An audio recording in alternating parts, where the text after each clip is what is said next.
Բարև ձեզ, Ստեփան Գրիգորյան YouTube-յան ալիքի մասնակիցներ։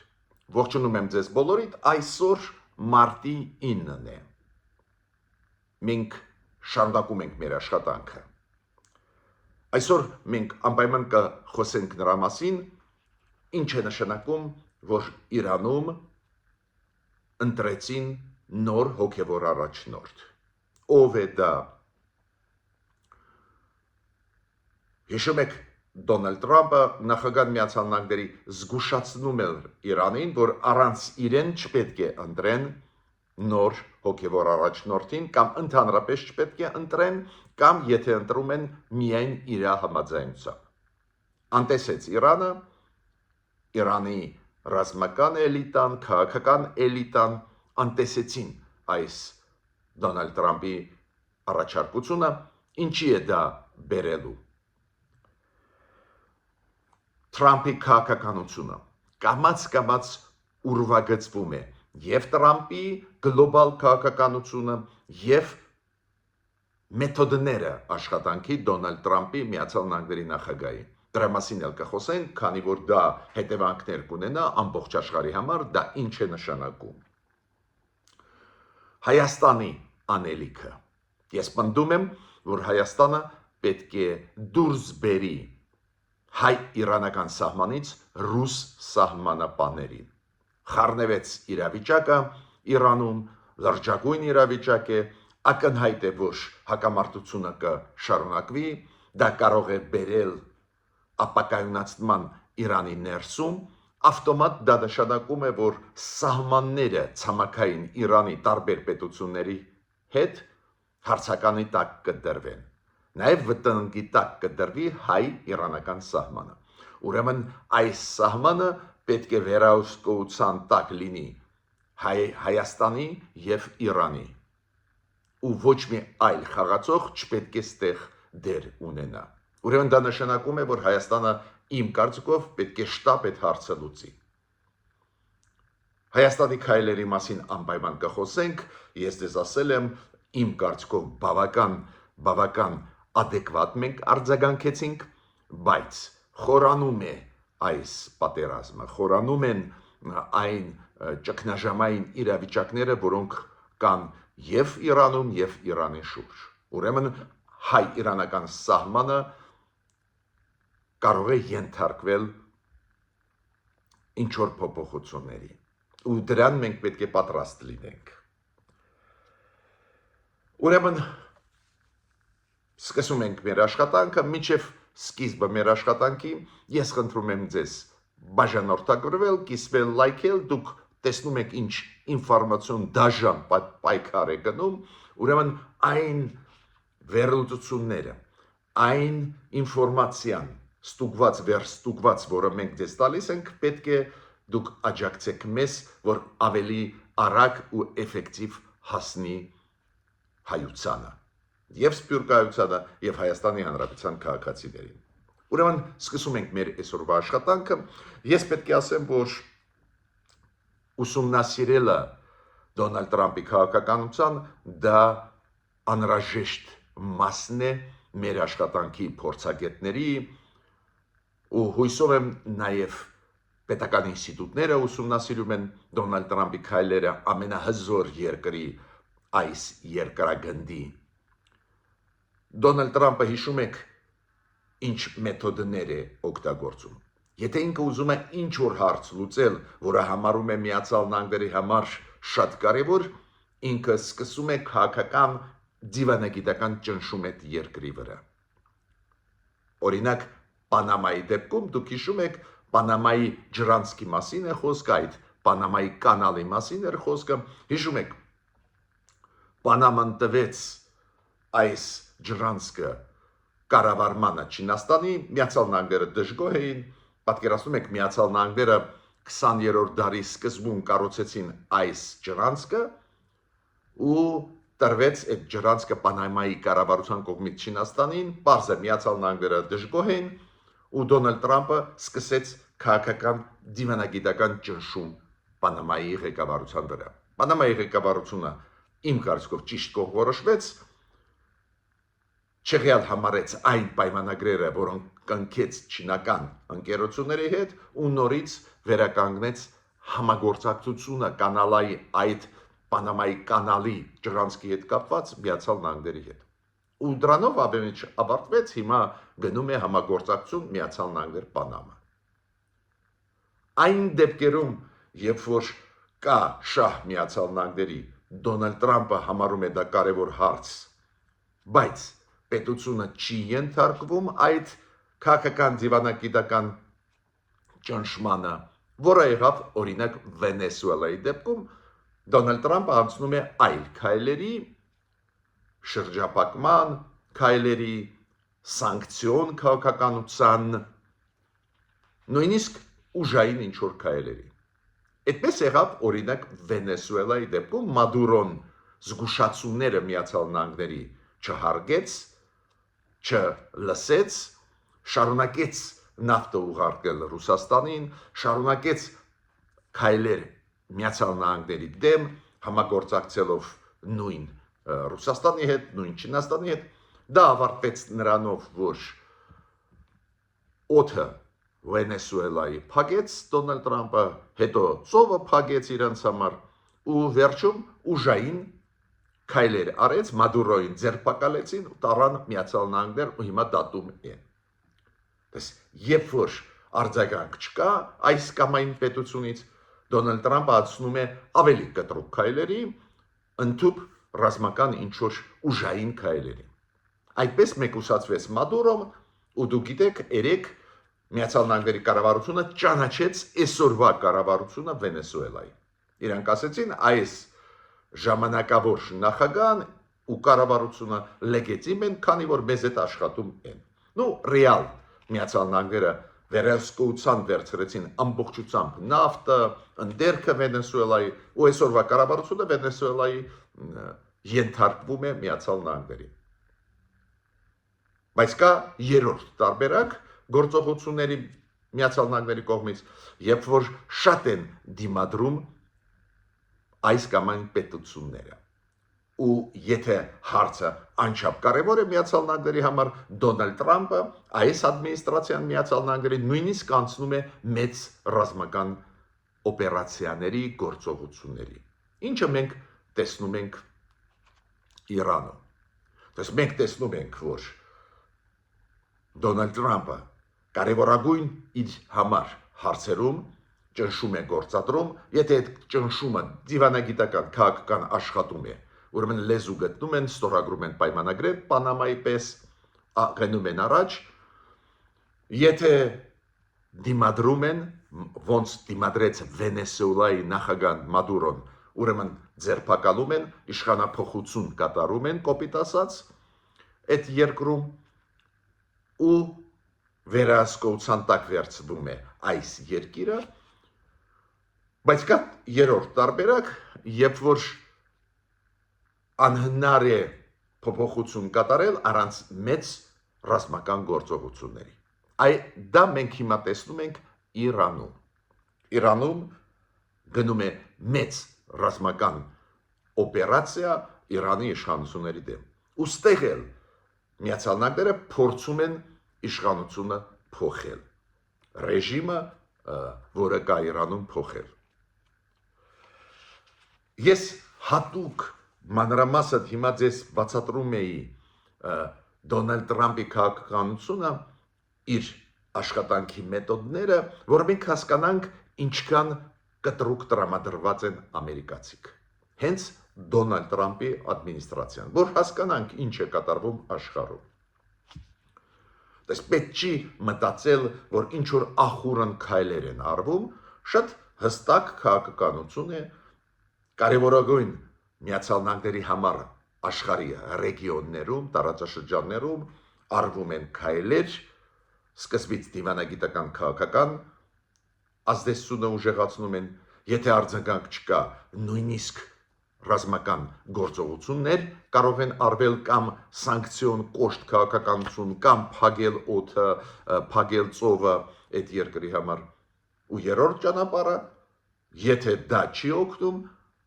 Միացյալ Նահանգները գնում են այն քայլերի, որ փորձում են փոխել քաղաքական ռեժիմները, քաղաքական իշխանությունները այս երկրներում։ Պարզ է Իրանի դեպքում, Իրանը մեծ երկիր է, բավական բարդ պետական համակարգ ունի, բավական մեծ բանակ ունի, ստեղ շատ ու շատ ավելի ծանր է գնում գործը Միացյալ Նահանգների, բայց Դոնալդ Տրամպը լի է վճռականության այս իր քաղաքականությունը առաջ տանել։ Կուբայի դեպքում, եթե Վենեսուելայի դեպքում Դոնալդ Տրամպը գոված այսօրվա ժամանակավոր կառավարությունը Վենեսուելայի ու ճանաչեց իրենց լեգիտիմ վերահսկողության տակ վերցնելով եւ նավթը, ոսկին Վենեսուելայի այլ ընդերքները, Կուբայի դեպքում բարդ է գնում, այո, հիմա Կուբան լիակատար շրջափակման մեջ է, ծանրագույն էներգետիկ ճգնաժամ է, լույս չկա, ոչ մի բան չկա, քանի որ նավթը, որը գալիս էր Մեքսիկայից կամ Վենեսուելայից, այդ ճանապարհը փակեցին ամերիկացիք, օդը փակեցին, ծովը փակեցին։ Դոնալդ Տրամպը ասում է, որ մոտ ժամանակներս փոփոխություններ կկատարվեն, նոր Կուբա մենք կունենանք Իրանից հետո, բայց այդ օրինակներ ցույց է տալիս, որ Միացյալ Նահանգները շարժվում են այս քաղաքականությամբ։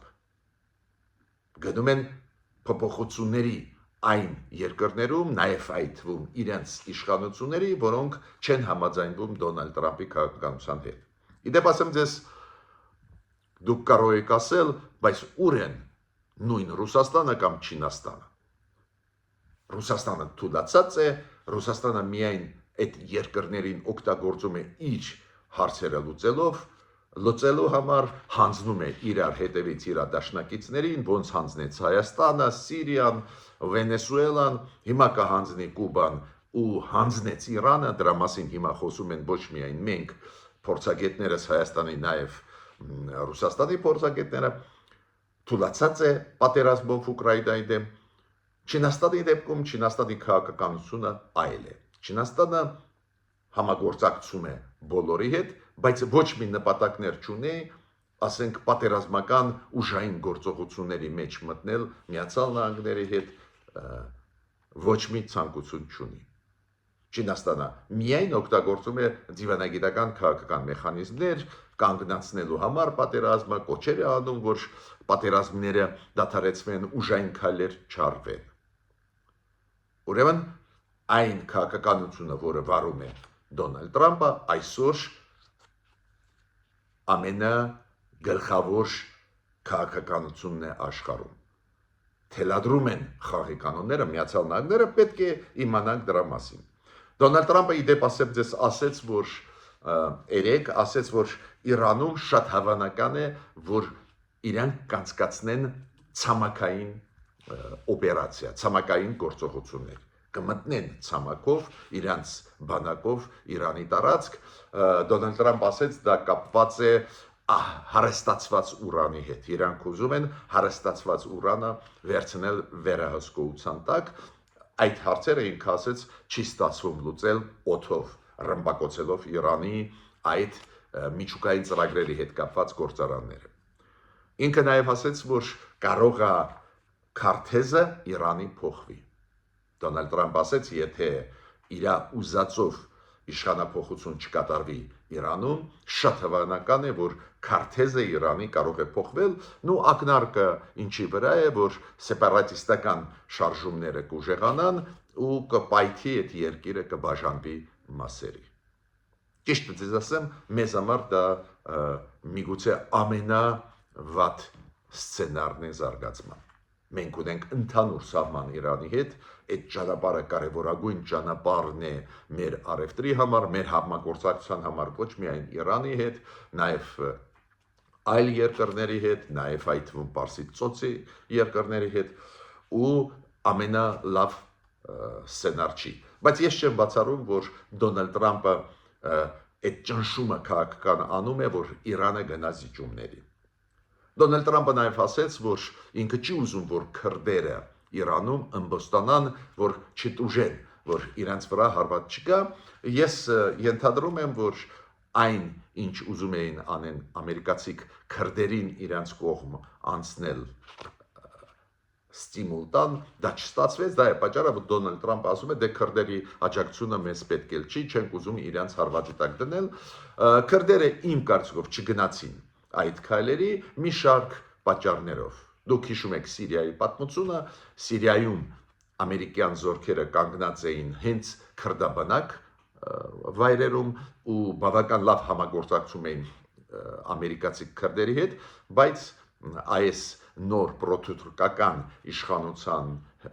իշխանություն հաստատվելուց հետո Սիրիայում Միացյալ Նահանգները սկսեցին զորքերը դուրս բերել նաև քրդական վայրերից, դա նշանակում է, որ Միացյալ Նահանգները ի օգուտ Թուրքիայի լուծեցին այդ հարցերը, այլ ոչ թե ի օգուտ քրդերի, բարձ է այդ փորձը քրդերին զգուշացնում էր, որ ամերիկացիների հետ գնալ ինչ որ քայլի, ունի իր մեջ ռիսկեր։ Ալի Լարինջանի շատ կարևոր դեմք է այդ իերարխիայում Իրանի, դուք գիտեք ինքը հոգևոր առաջնորդի գլխավոր խորհրդականն էր անվտանգության հարցերով, նաև անվտանգության խորհրդի քարտուղարն էր Իրանի, ինքը այդ տարածությունով հանդես եկավ ու ենթադրեց, որ ամերիկացիք ուզում են մասնատել Իրանը։ Դա եղել է ավելի շուտ Դոնալդ Թրամփի ելույթից ավելի շուտ։ Ու Դոնալդ Թրամփին երբ որ հարցրեցին, այ դուք ասում եք, որ քարտեզը կարող է փոխվել, այ դրա մասին խոսեց Ալի Լարինջանին։ Դոնալդ Թրամփը ասեց, ես իրան չեմ ճանաչում, բավական ցավոտ արձագանքեց, բայց ես պետք է ասեմ, որ այս տարբեր սցենարներ շատ հավանական են, բարդ է իրավիճակը, բայց ցանկացած դեպքում ուզում եմ ասել, որ մենք պետք է հասկանանք Միացյալ Նահանգների քաղաքականությունը։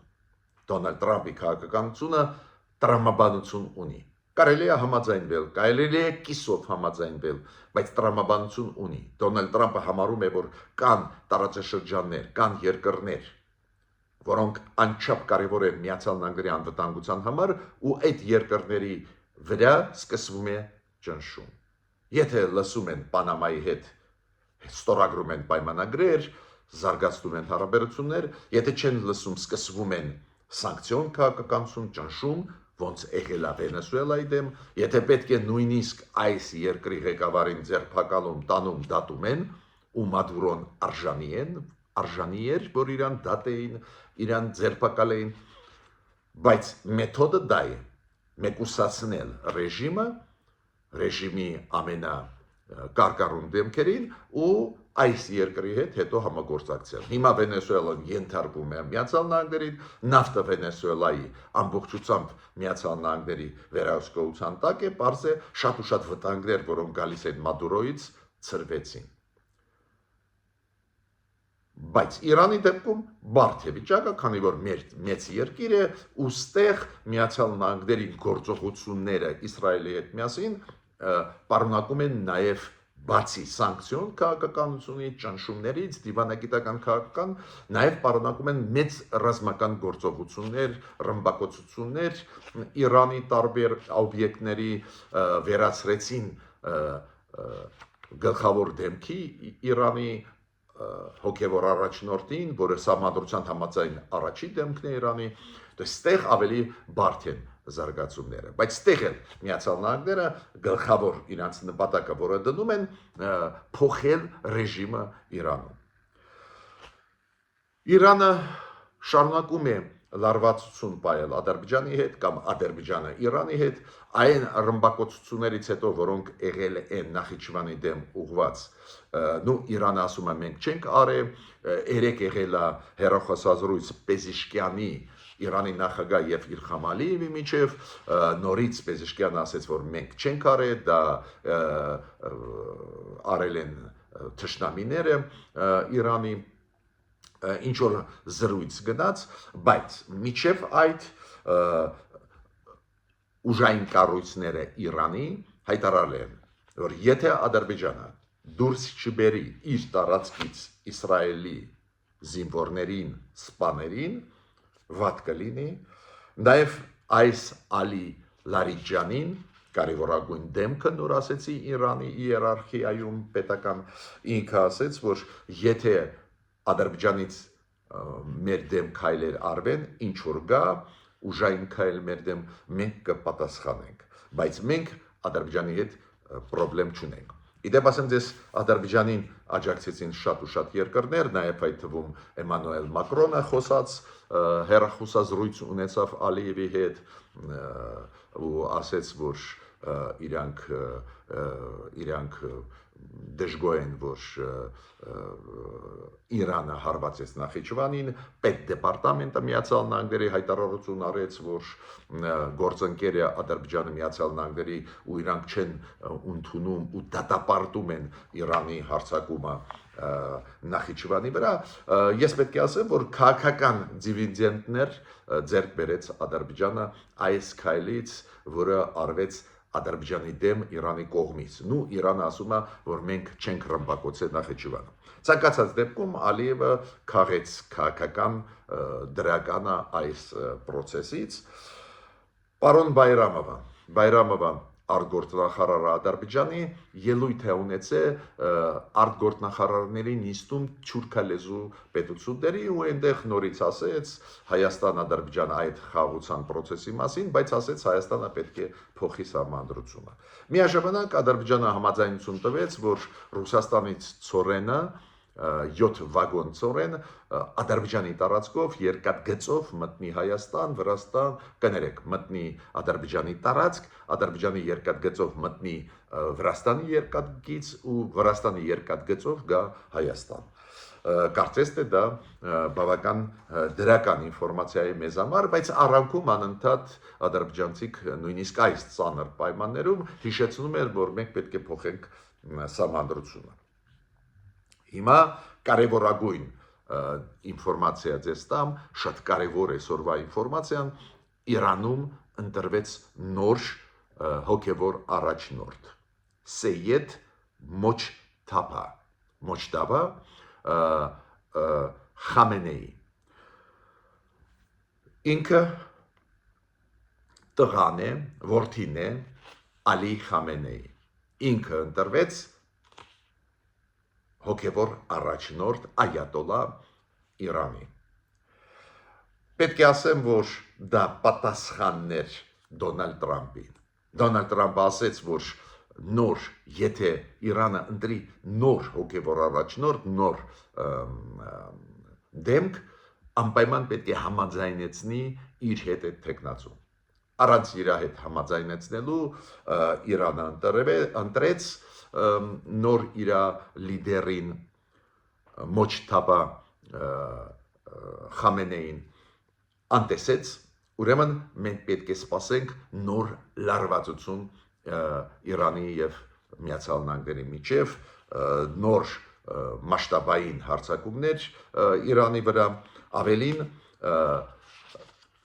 իսլամական հեղափոխության այդ կորպուսը Պահապանների կորպուսը հայտարարություն արեց, որ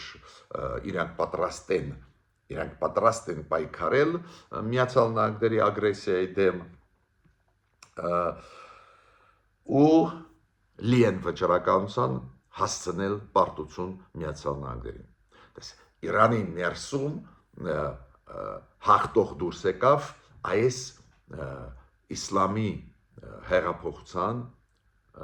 իսլամական հեղափոխության Պահապանների կորպուսի կոշտ գիծը, այլ ոչ թե պարոն Պեզիշկյանի նախագահի գիծը։ Դուք գիտեք, պարոն Պեզիշկյանի գիծն էլ պարզ է իօգուտ Իրանի է, բայց մի փոքր տարբերվում է այն գծի, որը տանում են ծայրահեղ մոտեցումներ ունեցող հոգևորական առաջնորդները, նաև այդ Պահապանների ինստիտուտը, որը կա Իրանում, իսլամական հեղափոխության Պահապանների կորպուսը։ Այդ նշանակում է, որ հակամարտությունը կուժեղանա, պայքարը կուժեղանա, Դոնալդ Տրամփը ուղղակի խոստում է տալիս այդքան թուլացնել նաև ուժային կառույցները Իրանի, որ ուզած չզած կենթարկվեն։ Ես ավարտեցի իմ ելույթը ու ուզում եմ ասել, Հայաստանի համար անչափ կարևոր է ճիշտ կողմնորոշվել այս իրավիճակում։ Հայաստանը արեց քայլեր, դուք գիտեք Հայաստանի միջոցով Իրանից դուրս են գալիս տարբեր երկրների քաղաքացիներ, վերադառնում են իրենց երկրները, շնորհակալություն են հայտնում Հայաստանին, մոտավորապես 40-ից ավել երկրների քաղաքացիներ դուրս եկան Հայաստանի տարածքով, Հայաստանը